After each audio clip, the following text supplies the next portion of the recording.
China diz que vai permitir que cada casal tenha até 3 filhos. A China anunciou hoje que cada casal terá permissão para ter até 3 filhos.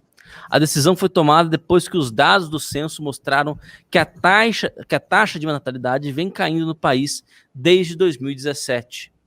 Ainda não há data para a medida entrar em vigor. A mudança foi aprovada durante uma reunião com o presidente Xi Jinping. Em 2016, a China aprovou uma flexibilização da política do filho único, que autorizou o nascimento do segundo filho. Ainda assim, os números continuaram em queda.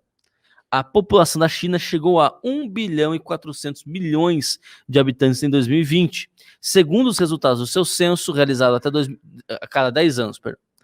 A comparação à pesquisa de 2010, a população chinesa cresceu pouco mais de 5%. Né? Que no caso da China, né, dá a bagatela aqui, o pequeno montante de 72 milhões de habitantes. Né? Segundo o Departamento Nacional de Estatística, a população chinesa teve o menor crescimento em décadas nos últimos 10 anos. É muito isso que você está falando, Ítalo, e você tem os chineses têm tido acesso cada vez mais às facilidades e o estilo de vida do Ocidente, e isso tem efeitos colaterais na taxa de natalidade também. Sempre teve no mundo inteiro, isso acontece também, é um fenômeno que acontece também no mundo, nos países do mundo árabe, mais pobres e com menos acesso a essas coisas, quando eles imigram ou migram para países europeus, por exemplo, a taxa de natalidade deles, que normalmente eram muito altas, também começam a cair com o tempo. O objetivo dessa política, no caso da China, ele é pura e simplesmente militar, né? Hoje, eu acho curioso, vocês reparem que como é bacana, né, o regime democrático chinês. Houve uma reunião com Xi Jinping e decidiram na reunião que é isso aí, que agora pode ter 3 filhos.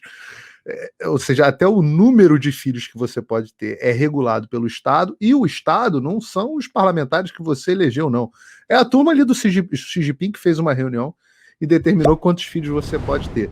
E por isso que é importante você estudar iluminismo, porque como o iluminismo não chegou e nem o pensamento escolástico chegaram na China, todos os direitos advêm do Xi Jinping, não advêm de Deus.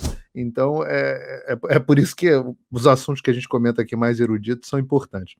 Mas como a própria matéria diz, a preocupação, o que foi sempre a grande moeda da China? A grande moeda da China, a China nunca teve um exército muito poderoso, ele não tinha um exército muito preparado, ele não tinha nada, só que é impossível, virtualmente impossível você ocupar a China.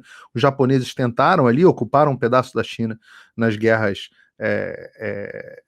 ali imediatamente, na primeira e na segunda guerra sino-nipônica, eu acho que é o nome das guerras, e depois, que culminaram na Segunda Guerra Mundial, mas nunca as ocupações de longo prazo da China são sempre muito difíceis, porque como é que você ocupa um território tão grande com tanta gente assim? E o próprio Mao Zedong cansava de dizer, né? Nós estamos dispostos a aprender. Você pode tacar uma bomba atômica aqui, nós estamos dispostos, falava isso para os americanos, né? Nós estamos dispostos a perder 50 milhões de vidas. E vocês estão? Até hoje, no caso do coronavírus, ninguém sabe quantas pessoas efetivamente morreram na China, eles não vão divulgar, mas o governo não está nem aí, porque, de novo, o direito à vida também não é um direito natural que as pessoas têm, porque eles não tiveram iluminismo nem escolástica lá. Mas, de novo, o objetivo é militar, né? Preocupação principalmente com o grande vizinho ali, que é a Índia, que vai cada vez mais. A Índia tem um povo que tem mais escolaridade, tem a vantagem de muito mais facilidade, porque tem como uma das línguas oficiais o inglês, e é um ambiente muito mais convidativo para que empresas se instalem lá do ponto de vista cultural. Se a Índia conseguir se estabelecer, além disso é um país que tem uma posição geográfica muito boa, também bastante acesso a costas, está mais perto ali da Europa, etc. Então, se você tivesse um ambiente mais favorável para que empresas se estabelecessem na China, você tem a mão de obra em abundância, isso se torna também um problema econômico. E problemas econômicos descambam sempre em problemas militares também, né? O que permite que a China só enxergue a economia como parte de uma estratégia militar sempre.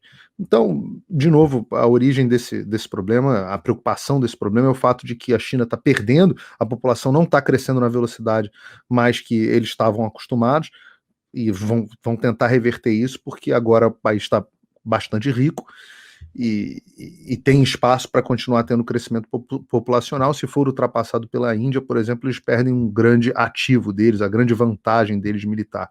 Lembrando que a China e a Índia não só são países hostis um ao outro, como são países que estão em conflito mesmo, vivem uma situação de conflito e de disputa de fronteira.